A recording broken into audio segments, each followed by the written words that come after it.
బంధు గతం మనం జీవన రేఖను గురించి చదువుకున్నాం.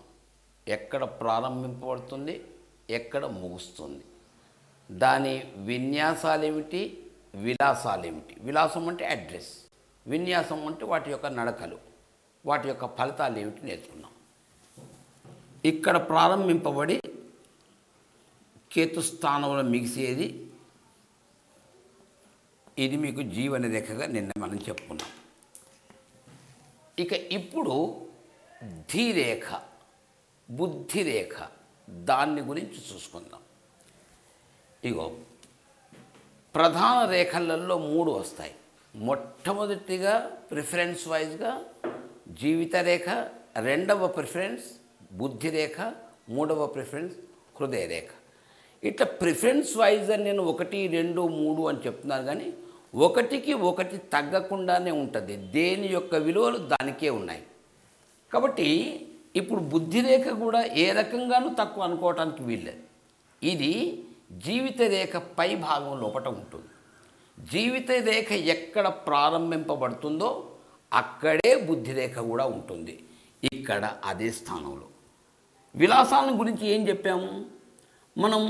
తర్జని, అంగుష్టం ఈ మధ్యన ఉండే అటువంటి వ్యత్యాసముల యొక్క మధ్య ప్రాంతంలో, అనగా గురు పర్వతము, గురుగ్రహ పర్వతం యొక్క చివర, అట్లాగే రెండవ కుజం యొక్క ప్రారంభము, ఈ రెండిటి మధ్య నుంచి జీవిత రేఖ ప్రారంభింపబడుతుంది, బుద్ధిరేఖ కూడా ప్రారంభింపబడుతుంది. అది దాని సహజ నడక, సహజమైనటువంటి దాని యొక్క గమనాన్ని గురించి మనం చెప్తున్నాం. ఇక్కడనే ప్రారంభింపబడి వాటి ప్రధాన లక్షణాలలో ఏం చెప్పాము? ఈ రేఖలు తప్పకుండా ఉండాలి, కొంత విల్లు ఆకారాన్ని కలిగి ఉండాలి, అంటే ధనురాకారంలో కొద్దిగా వంగి ఉండాలి. ఈ లక్షణం ధీరేఖకు కూడా అక్కడ వస్తుంది. ఇగో ఇది కొద్దిగా వంపుగా ఇక్కడ బయలుదేరి జీవిత రేఖతోని కలిసి కుజక్షేత్రం లోపల, అంటే మొదటి కుజక్షేత్రం లోపల పరిసమాప్తం కావాలి. ఇది మీకు బుద్ధిరేఖ అంటాం. దీని యొక్క విలాసం ఇదే తీసుకోవాలి. అంటే మొదటి కుజక్షేత్రం, రెండవ కుజక్షేత్రం, గురువు యొక్క సమాప్తి, ఈ రెండిటి యొక్క మధ్య కేంద్ర బిందువు నుంచి ప్రారంభింపబడి మొదటి కుజక్షేత్రం లోపల పరిసమాప్తం అవుతుంది. దీని నైసర్గిక గమనం, ప్రకృతి సిద్ధమైనటువంటి గమనం ఉండాలి. ఇందులో మనకు చాలా మార్పులు కనిపిస్తాయి. ఎట్లా మార్పులు కనిపిస్తుంటాయో అట్లా ఫలితాలలో కూడా మనకు మార్పులు తప్పకుండా కనిపిస్తూ ఉంటాయి. ఇది చూద్దాం. న్యాయానికి ప్రాణమయ కోశం నుంచి జీవిత రేఖ బయలుదేరినప్పుడు ఇది జ్ఞానమయ కోశం నుంచి బయలుదేరుతుంది. బుద్ధిలో ఒక ప్రధానమైనటువంటి స్థానం ఉంది, దాన్ని సహస్రార స్థానం అంటాం. పెద్దలు దీన్ని 1000 దళములతోని కూడుకున్నటువంటి కమలంగా వర్ణిస్తారు. ఎవరైతే మహామేధావులో, మేధా సంపత్తి ఎవరికైతే గొప్పగా ఉంటుందో ఇది పూర్ణ వికాసాన్ని కలిగి ఉంటుంది అని మన ప్రాచీనులు ఇటువంటి సహస్రార స్థానం లోపట్నే 1000 దళములతోని కూడుకున్నటువంటి కమలం లోపట్నే బ్రహ్మ ఉంటాడు, బ్రహ్మ నివాస స్థానం అని వర్ణిస్తారు. అంటే అది మన మెదడులోనే ఉంది అన్నట్టు. అంటే మన సృష్టికర్త, మన బ్రహ్మ మన మెదడులోనే ఉన్నాడు. అంటే భాగ్యము రాసే వ్యక్తి అంటే బ్రహ్మ మనలోనే ఉన్నాడు.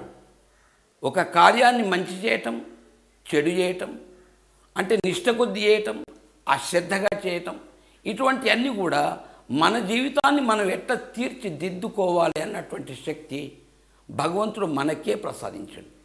కొంతమందికి చెడు రేఖలు కనిపిస్తుంటాయి, లేదు ఈ చెడును నేను అధిగమిస్తాను అని చక్కని సంకల్పంతో ఇంత పురోగమిస్తే తప్పకుండా ఖచ్చితంగా ఆ ఇబ్బంది నుంచి గట్టెక్కగలుగుతాడు. అంటే ఏమిటి? భాగ్యాన్ని వ్రాసుకునే శక్తి మనలోపే ఉంది అన్నట్టు. కాబట్టి ఇది జ్ఞానమయ కోశం అంటాం.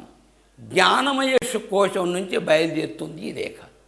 పెద్దల యొక్క నిడివి ప్రకారం ఇక్కడి నుంచే నాళికా రేఖలు, నాడీ రేఖలు, నస్ ఇవన్నీ కూడా శరీరం అంతా వ్యాపించి ఉంటాయి.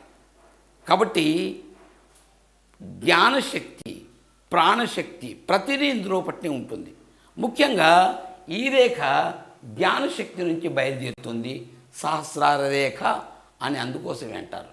శక్తి రేఖ అని కూడా కొంతమంది అంటారు. మాతృరేఖ, ఇది పితృరేఖ అయినప్పుడు ఇది మాతృరేఖ అవుతుంది. మాతృ సంబంధమైన విషయాలు ఏ విషయాల్ని చెప్తుంది? ధీశక్తిని గురించి చెబుతుంది ఈ బుద్ధిరేఖ. ధారణాశక్తి ఆ వ్యక్తిలో ఎంత గొప్పగా ఉంది ఆ విషయాన్ని గురించి చెప్తుంది. వ్యక్తి యొక్క సంకల్పాలు, వికల్పాలు దాన్ని గురించి కూడా చర్చిస్తుంది. అంతేకాదు మాతృ సంబంధమైన విషయాల గురించి చెప్తుంది. ఆ వ్యక్తుల నిర్వహణ శక్తి ఎంత గొప్పగా ఉంది అన్నటువంటి విషయం కూడా ఇదే రేఖ చర్చిస్తూ ఉంటుంది. నడవడి అంటే అతని యొక్క నడక ఎట్లా ఉంటుంది, ప్రవర్తన ఎట్లా ఉంటుంది, ఎటువంటి పరివర్తన తెచ్చుకోవాలి. ఒక్క నిమిషం. ఆ వ్యక్తిలో చొరవ ఉందా లేదా, తనకు తానే చొచ్చుకుపోయి ఒక కార్యక్రమాన్ని అంటే స్వయంగా చేయటం, తన పనిని సక్రమంగా చేసుకోవటానికి ఒక చొరవ ఉండాలి. ఒక 10 మందిలోకి వ్యక్తి అటువంటి శక్తి ఆ వ్యక్తిలో ఉండాలి. దాన్ని చొరవ అంటాం. ఆ చొరవ గురించి చెప్తుంది. అతని విద్యాబుద్ధులు ఎంత గొప్పగా ఉంటాయి, మానసికత, మనస్సు యొక్క స్థితి ఎట్లా ఉంటుంది, ఇన్ని విషయాలని గురించి, ఇంతకు ఎన్నో ఎక్కువ విషయాల గురించి చర్చిస్తుంది. ముఖ్యంగా ప్రధానంగా ఈ విషయాల గురించి చర్చిస్తుంది. ఈ రేఖ చాలా రకాల్లో కనిపిస్తుంది. మనకు చిన్నగా కనిపిస్తుంది, పెద్దగా కనిపిస్తుంది, సగం వరకే కనిపిస్తుంది, మందంగా కనిపిస్తుంది, సన్నగా కనిపిస్తుంది, పైకి లేచి కనిపిస్తుంది, కిందికి వెళుతున్నట్టు కనిపిస్తుంది. వీటన్నిటిని విన్యాసాలు అంటాం, ఎక్సర్సైజెస్. వాటి యొక్క గమనాన్ని బట్టి మన యొక్క ఫలితాన్ని తప్పకుండా మార్చబడతాయి. అంటే ఎందుకంటే మనమే సృష్టికారులం కాబట్టి. ఏ రేఖ, ఏ బుద్ధి రేఖ అయితే జీవిత రేఖ ప్రారంభింపబడిన చోట ప్రారంభింపబడి కుజుడు యొక్క మొదటి స్థానం లోపటి చివరి చేతి వెలుపలి వరకు వెళ్ళుతుందో ఇటువంటి వ్యక్తుల్ని పూర్ణాయుష్కులు అని చెప్పచ్చు.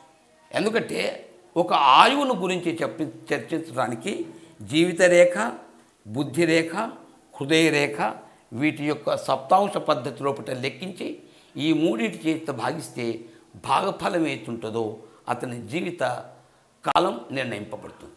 ఇది చాలా పెద్దగా ఉంది కాబట్టి పూర్ణాయుష్కుల కింద లెక్కించవచ్చు. అంటే జీవిత రేఖను కూడా మనం అధ్యయనం చేయాల్సి ఉంటుంది, హృదయ రేఖను కూడా చేయాల్సి ఉంటుంది. ఇప్పుడు మనం ధీరేఖను గురించే, బుద్ధి రేఖను గురించే మాట్లాడుతున్నాం కాబట్టి ఇది ఎంత బాగుంది, విశాలంగా, పెద్దగా, సుదీర్ఘంగా చేరవలసిన గమ్యస్థానానికి చేరింది కాబట్టి దీని నిడివి ఎక్కువ ఉంది కాబట్టి ఇతన్ని పూర్ణాయుష్కుని కింద మనం తీసుకోవచ్చు. ఇటువంటి వ్యక్తులు చక్కని క్రమశిక్షణ లోపట ఉంటారు. వట్టి క్రమశిక్షణ కాదు, స్వయం క్రమశిక్షణ. ఎవరో తనకు చెప్పాల్సిన పని లేదు. ఎన్ని గంటలు లేవాలి, ఏ పని ఎప్పుడు చేయాలి, ఎప్పుడు భోజనం చేయాలి, ఎప్పుడు పడుకోవాలి, ఏ పని పిదపై ఏ పని చేయాలి, వీటన్నిటికీ కావలసిన కార్యక్రమాలు అతని మెదటి లోపట్నే ఉంటాయి. ఆ ప్రకారంగానే జీవితం కనిపిస్తాడు. అందుకోసమే సెల్ఫ్ డిసిప్లిన్డ్ మ్యాన్ అని ఇటువంటి వ్యక్తుల్ని మనం సాధారణంగా అంటుంటాం. ఈ రేఖలలో చాలా సన్నగా ఉంటారు. అంటే కుశాగ్ర బుద్ధి గలవారు, అంటే సద్యో నిర్ణయాన్ని తీసుకునే అటువంటి వ్యక్తులు. తాను తీసుకున్న నిర్ణయానికి తాను కట్టుబడి ఉంటాడు. తానిచ్చిన మాటకు తాను కట్టుబడి ఉంటాను. ఈ పని నేను చేయగలుగుతాను అన్నటువంటి నిర్ణయానికి వచ్చాడో, చేస్తాను అన్న సంకల్పం చేశాడో చేసి తీరుతాడు. కష్టాలు నష్టాలు అధిగమించడం ఆయనకే తెలుసు. ఒకవేళ కష్టాలు ఎదురైనా నిరాశ నిస్పృహలు చెందకుండా మళ్ళీ తాను చేసుకుని ఉంటుంది. ఇటువంటి వ్యక్తులకు విద్యాబుద్ధులు, ధారణాశక్తి, మంచి పట్టుదలలు ఇవన్నీ కూడా రాణింపుగా, గొప్పగా 10 మంది గుర్తించే శక్తిగా మీకు కనిపిస్తూ ఉంది. రైట్. కొంతమంది వ్యక్తులకు ఈ రేఖ ఇక్కడే ఉంటుంది, కానీ చిన్నగా ఉంటుంది, అంటే సగం వరకే ఉంటుంది. ఒకటి దీని నిడివి తగ్గింది, అంటే మొదటి కుజక్షేత్రము యొక్క వెలుపలి ప్రాంతం వరకు వెళ్ళుతులేనందున మధ్య కుజం వరకే ఉంది కాబట్టి ఒక రకంగా ఆయువులో కొంత లోపం కనబడుతుంది, అంటే అర్ధాయుష్కుడు అంటాం. కానీ జీవిత రేఖను చూడాలి, ఇది నిండుగా ఉందనుకోండి, హృదయ రేఖ నిండుగా ఉందనుకోండి, పూర్ణజీవులు కాగలుగుతారు. కానీ ఈ రేఖ సగం కనబడుతున్నందున ఆయువులో కొద్దిగా తగ్గుదల మాత్రం ఖచ్చితంగా కనబడుతుంది. పట్టుదలలు ఎక్కువ ఉంటాయి ఇటువంటి వ్యక్తులలో. బుద్ధిశక్తి ఉంటుంది, తాను అనుకున్న పని చేస్తాడు. అది మంచిదా చెడుదా తనకు తెలియదు. కొంతమంది దీన్ని రాహుక్షేత్రంగా గుర్తించారు కాబట్టి ఇటువంటి వ్యక్తులకు చదువులో ఆటంకాలు అవుతాయి. కష్టాల్ని కావాలని కొని తెచ్చుకునేటువంటి వ్యక్తులు వీళ్ళు తప్పకుండా ఉంటారు. కాబట్టి ఈ మధ్య వరకు వచ్చినటువంటిది ఈ రకంగా ఉంటుంది. రెండవది, మూడవ రకంగా మనం చూద్దామండి. ఒక బుద్ధి రేఖ కొంతవరకు వచ్చి కొంత దూరం జీవిత రేఖ గమనం నుండి మళ్ళీ ఇక్కడి నుంచి మళ్ళొక బుద్ధి రేఖ పుడుతుంది. ఇది ఇక్కడ వరకు విరిగిపోతుంది. దీన్ని ఏ రకంగానైతే జీవిత రేఖ కూడా కొంత విరిగి మళ్ళీ ఒక జీవిత రేఖ ప్రారంభింపబడితే మృత్యుంజయుడు అని ఏ రకంగానైతే నేను మీకు చెప్పానో ఇతన్ని కూడా మృత్యుంజయుడు అని చెప్పవచ్చు. మానసికమైనటువంటి ఇబ్బందులతోని కొంతకాలం వరకు 7 సంవత్సరాలు ఈ నిడివిని తీసుకోవాలి, 14 సంవత్సరాల వరకు లేదా 21 సంవత్సరాల వరకు ఆ నిడివిని బట్టి అంతకాలం వరకు ఏవో మానసిక రుగ్మతతోని, ఏవో రంధ్రులతోని, విద్య లేక, వివేకం లేక, చొరవ లేక, బయటికి వెళ్ళలేక, సహాయ సహకారాలు లేక, ఎటువంటి సంకల్పాలకు నోచుకోక అన్ని వికల్పాలే కలిగి ఉండటం వలన కొంత జీవితం వ్యర్థం అవుతుంది. ఆ రేఖ విరిగిపోయింది, కొంత దూరం పోయిన తర్వాత మళ్ళీ ఒక రేఖ ప్రారంభింపబడింది, అది తన గమ్యస్థానానికి చేరుకుంది. ఆ వయస్సు నుండి దీన్ని ఒకవేళ 14 సంవత్సరాల కింద తీసుకుంటే విద్య ఆలస్యంగా ప్రారంభించినా ఆ తదనంతరపు జ్ఞానం పూర్ణ జ్ఞాని అండ మీకు సందేహమే లేదు. ఏదో లోపంగా ఉంటుంది, ఆ లోపం జీవితాంతం ఉంటుంది అని భావించడానికి వీలేదు. అది కేవలం 14 సంవత్సరాల వరకే. 7తోని హెచ్చిస్తూ పోతే ఇది 7, ఇది 14 అని తీసుకోవాలి. 14 వరకు మాత్రం వయస్సుకు తగ్గ జ్ఞాన పరిపక్వత ఉండదు ఆ వ్యక్తి లోపల. అంటే వయస్సు మాత్రం పెరుగుతుంది, జ్ఞానం తక్కువ ఉంటుంది. ఇటువంటి వ్యక్తులకు జ్ఞానం పెరగకపోవటం, మాటలు సరిగ్గా రాకపోవటం, వచ్చిన అస్పష్టత ఉండటం, తాను ఇప్పుడే చెప్పటం ఇప్పుడే మర్చిపోవటం, మందమతులు కావటం, మరుపు ఉండటం, ఇటువంటి ఏవో లోపాల వలన 14 సంవత్సరాలు ఇబ్బంది పడి విద్యకు నోచుకోక ఆ తర్వాత ప్రారంభించి ఇతోధికమైనటువంటి అభివృద్ధిని, అంటే తాను కోల్పోయిన 14 సంవత్సరాల శక్తిని లేదా తాను కోల్పోయినటువంటి 14 సంవత్సరాల జ్ఞానాన్ని పుంజుకొని ద్విగుణీకృత వేగంతో, ద్విగుణీకృతమైనటువంటి పట్టుదలతో ఎదిగి తర్వాత పరిపూర్ణ జ్ఞానవంతుడు అవుతాడు. ఇది ఇటువంటి రేఖల యొక్క ఫలితంగా మనం తీసుకోవాలి.